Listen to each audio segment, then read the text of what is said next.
एक साल तक किसान बैठा रहा। 750 किसानों के घरों के चिराग बंद हो गए। किसान आंदोलन के अंदर किसान के प्रति एक सहानुभूति का एक शब्द नहीं। ये कह सकते थे इनकी मांग नहीं मानेंगे, लेकिन हमें दुख है किसी का कोई चला गया। मुझे याद है जब हम यहाँ पे आए थे, बड़ौदा गांव में ही आए थे, जब पहला किसान गया था जयमोर। मैं पूछना चाहता हूं, आप सब हमारे साथ थे उस दिन।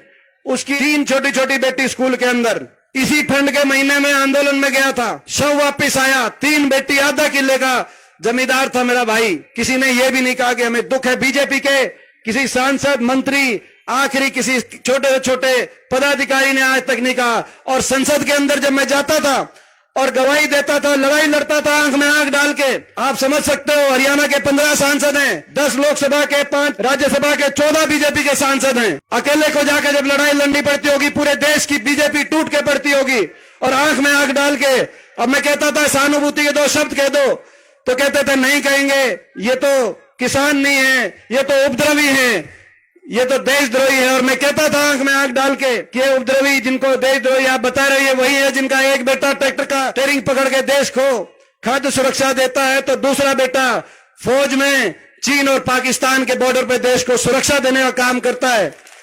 आप इनको यूं अपमानित मत करो। मैं पूछना चाहता हूं, आपका बेटा था, आपका भाई था, आपका बच्चा था, आपकी लड़ाई ना लड़ता तो वहां क्या करता? मगर जब देश की सारी बीजेपी खड़ी होकर, मगर जो अकेलापन मैंने वहां महसूस किया होगा, मैं आज बड़ौदा के 36 बिरादरी के अपने बड़े बुजुर्गों से सबसे पूछना चाहता हूं, भाई वहां तो मैं अकेला रह गया था, मगर जब अभी इलेक्शन आएगा तो तब मैंने अकेला तो नहीं पड़ने दोगे? मैं आपसे पूछना चाहता हूं।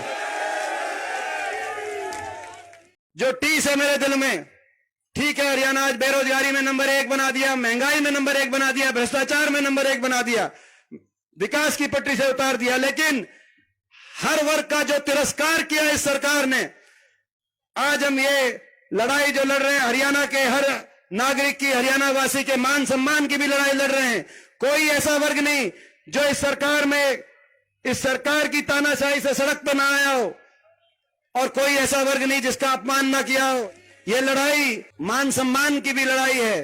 किसान का अपमान, हमारी बहन बेटियों का, खिलाड़ियों को दिल्ली की सड़कों पे कैसे बेटियों को घसीटने का काम किया, उनका अपमान, कर्मचारी गए अपने ओल्ड पेंशन स्कीम के लिए, उन पे लाठीचार्ज, मनरेगा के मजदूर गए अपनी दिहाड़ी बढ़वाने और 100 दिन से ज्यादा के दिन बढ़वाने, करनाल पे उन पे लाठीचार्ज, आंगनवाड़ी और आशा वर्कर गई, उन पे लाठीचार्ज, सरपंच गए, सरपंचों को भी लाठीचार्ज, कोई ऐसा वर्ग, ग्रामीण चौकीदार गए, ग्रामीण चौकीदारों पे भी लाठीचार्ज, हर वर्ग को लाठी की भाषा से जवाब इस सरकार का मिला। इतना घमंड, इतना अहंकार, मुख्यमंत्री जी मैं बताना चाहता हूं आपको घमंड हो गया होगा, उप मुख्यमंत्री को घमंड हो गया होगा, लेकिन ये हरियाणा है, ये देश ऐसा देश है, इस देश में किसी का घमंड नहीं टिका।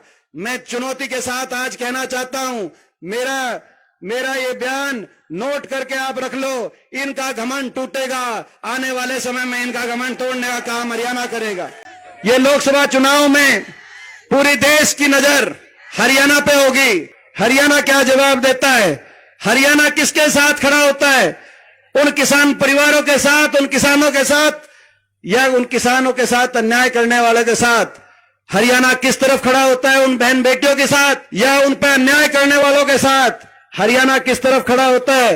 उन गरीब के साथ या उनको साथ अन्याय करने वालों के साथ? उन बेरोजगारों के साथ, देश में जो सबसे ज्यादा बेरोजगारी झेल रहे हैं, या बेरोजगारी देने वालों के साथ? हरियाणा किसके तरफ खड़ा होता है? उन अहंकारियों के साथ, या जो उनके अहंकार तोड़ने की और हरियाणा को विकास में दोबारा नंबर 1 बनाने की लड़ाई लड़ रहे हैं?